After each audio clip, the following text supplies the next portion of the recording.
Hey, assalamu alaikum all. Today I'm going to be talking about, is the S&P 500 halal? There's a great video done by IFG. I love a lot of their videos, and he was talking about it there and like his views on the S&P 500. So this is like Imran. And yeah, there's a lot of influencers that talk about S&P 500. What does that mean for Muslims? And what is my view on that? And I'm going to get into that today. Hey, welcome to Simple Muslim Money, which is all about simple halal investing and personal finance for Muslims. First of all, what is the S&P 500? Now, this is a very famous index. It's like a collection of shares. So it looks at the top 500 companies in the US, on the US stock market. And S&P stands for Standards and Poor's, which is like a credit rating, finance, like analysis sort of company, like huge, massive. And the S&P 500 is what a lot of people online talk about investing in. I will tell you why investing in the S&P 500 is not always the best move, and how for some people it can actually be positively damaging. And then I'm going to tell you how you can still be a responsible adult, Homo sapien, and not invest in the S&P 500 and invest instead in a range of different asset classes that are better. Okay, so this is really interesting. He's going to be talking about investing in things that are better than the S&P 500. So it'd be really good to hear about that. So I'm very kind of big on investing within like an index, just because they're very easy to invest in. The fees are low. Like, you know, anyone can do it. You don't need to have a good amount. So let's get into it. Investing in the S&P 500 for a Muslim is haram, impermissible, naughty. Okay, so first of all, the S&P 500 itself is haram because there's companies in there like alcohol companies. I think there might be some gambling companies and things like that, or certain financial companies or companies that take out too much debt. There's various sort of Sharia reasons and Islamic principles that decide what you can invest in as a Muslim. And so the actual S&P 500 itself is haram. However, there is a Sharia/Islamic version of it, and that is what as Muslims we can sort of invest in. Changing the exposure of what you are investing in, because investing in the S&P 500 is effectively taking a bet on the entire US economy, but investing in the S&P Sharia index is like taking a bet on the higher risk, higher growth end of the US economy, which is the US tech sector. Because the S&P Sharia index weeds out all of the safer but highly leveraged utility companies and traditional businesses and leaves you with a lot more of a heavier allocation towards tech stocks. That has traditionally done well in boom time, but it's traditionally done worse in times of hardship. Yeah, so this is definitely a good point. Like the Sharia, S&P 500 has got more exposure within the kind of tech sector. But however, it's actually quite hard to buy the Sharia 500 itself, that you end up buying an Islamic index. So the one I use is the HSBC Global Islamic Equity Index. So it invests mainly in the US, but also a few bits outside. It is predominantly within the tech.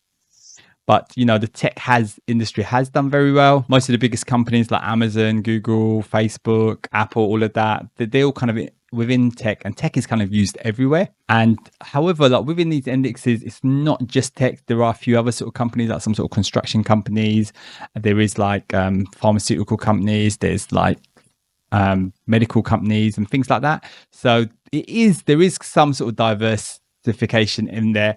And, it is not probably as good as the regular S&P 500, but it is a good alternative for us as Muslims and has done really well within the past, 20, 30 years. So, it is very good in terms of like its track record and the way it works as well. Kind of like if the economy does well, then, more than likely all of these companies will be doing really well as well. The economy is not doing well, and these companies probably won't be doing that well. But that also has an impact on your regular job as well, because the economy will sort of face everyone. So if they all did really badly, then the whole economy is going to have a massive impact. But the key thing is, and this is what I want to stress, is that money is 90% mental. It's all about getting started. That's the most important thing. That's why I really love Islamic indexes, because it's so easy to get into. You could invest in the Islamic index one just by going to somewhere like AJ Bell, Hargreaves Lansdown, and just kind of setting up an ISA and just investing in it. It is pretty straightforward. And also, you don't need a lot of money to invest. You could just invest just a small amount, and it's still like really good and works really well. You could take your money out whenever you want as well if you needed to, but obviously that's not what we want to do. We're not going to leave it in there for the long term. The S&P 500 value is 46 trillion. The total equities market is at 120 trillion. But did you know that the total property market, much of which is private, is 400 trillion? And what about the private equity sector? There's another 13 trillion sat there as well. Now, this is really interesting. I really love this bit of the video. Probably my favorite bit of the video. He's talking about how, all these other markets, how much they're worth. Like the property market is worth $400 trillion. Now, that's amazing. And that sounds great. It sounds like, yeah, great. You should invest in property. But investing in property can be a bit more difficult. And, you might need more money to invest in that. And also, not all property does well. Some property might not do that well. And so you do need to be kind of careful of that as well. So being aware of that. Whereas like with the index, like Islamic indexes and stuff, for 10, 20, if you're in it for the long term, it has generally done really well. It's not based on like one person's decision or a specific bit of research. I need to buy that right bit of land, right bit of land. It just kind of works and based on like an algorithm kind of thing. The big booms globally are across Brazil, Russia, India, China, the Middle East, certain African countries, Southeast Asian countries as well. So as the US declines as a superpower and others rise, you're going to park all of your investments into the declining superpower. Good work, Sherlock. Now, this is a really interesting point. He talks about the S&P 500, Sharia 500, whatever you might be investing in. It's kind of focusing on the US economy, and that is very much true.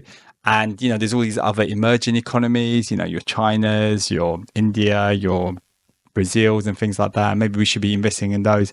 But the thing is, there is kind of probably more risk around those sort of areas is what I feel with the US. Is quite established. It's quite solid. You put your money in there and, it has generally done well throughout, 10, 20, 30, 40 years. So I would say it's lower risk. So you can invest in these other sort of more emerging markets, but there is kind of more risk involved as well. So the way I kind of see it is like, I want to invest most of my money within a, Islamic index, which might be kind of more US focused. And I would like my money to be kind of more spread out and diversified, but that's what I'm doing initially now. And then once I've got that building and I've got a bit more money, then I'm looking to invest in these kind of more emerging markets and probably take that a bit more risk.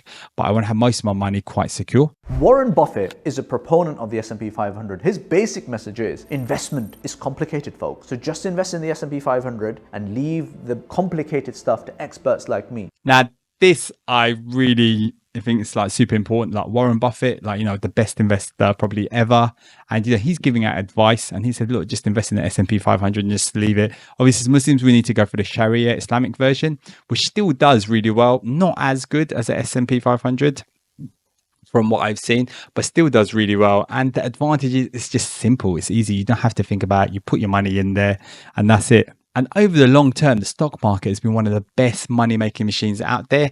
We're looking about an average return of about 7%, something like that per year, which is like amazing. And, it doesn't seem like a lot, but also the good thing is that if you leave it in the long term, you keep adding money, it can become a huge amount just because of compounding. Now, over the long term, the risk has been known to be quite low. It's always been kind of increasing.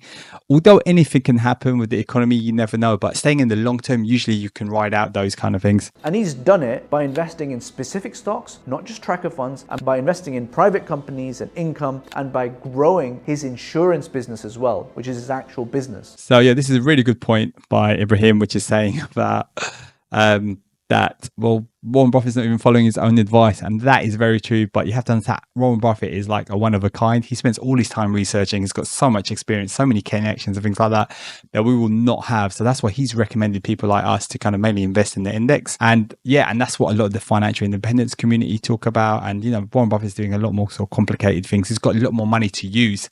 So he can then kind of get discounts and things like that.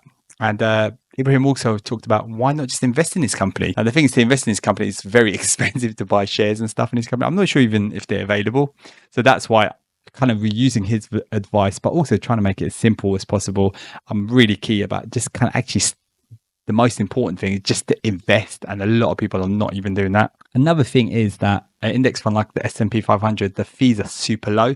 They're very, very low. So that makes a big difference because some of these other funds, they charge a lot of money and they have all these hidden fees and things like that take massive amounts from your returns. That's another big reason why index funds are amazing. Simple. The message is diversify your portfolio across different asset classes. Here, Ibrahim talks about diversifying and definitely believe in that as well. The things with the index automatically sort of diverse as well. So it is pretty heavy within the tech sector, but there is diversification in it. And that's why it's a fantastic place to start. And most people have not even started. The most important thing is just to start and not to be paralysis by analysis. Oh, but Ibrahim, this is a lot harder than just sticking to the S&P 500. Yes, it is. I didn't say that the better way of investing is easier, just like getting fit is harder than just sitting there eating ice cream. But no one's going to say to me, oh, really, I should just sit there and eat ice cream because it's easier. And this is a really good point that, it is much more difficult to invest in all these different things, and most people don't invest. That's why I always encourage people to try and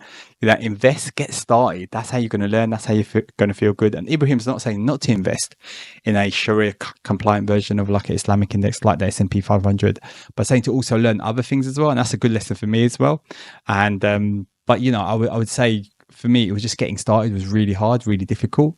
And it's just a mental thing. And then now that I've done that, and I'm looking to increase my investments, I will have most of my money probably in like a Islamic index fund. But now he has got me thinking about what other places can I invest. One of them is just starting my own sort of side business. So there's content creation stuff as well. There's a massive return on investment in doing that. But also, let me start looking into some of those things when I have time. And at the moment, I don't. Hey, if you've enjoyed this video, please check out my other video where I talk about the problem with the FIRE movement for Muslims.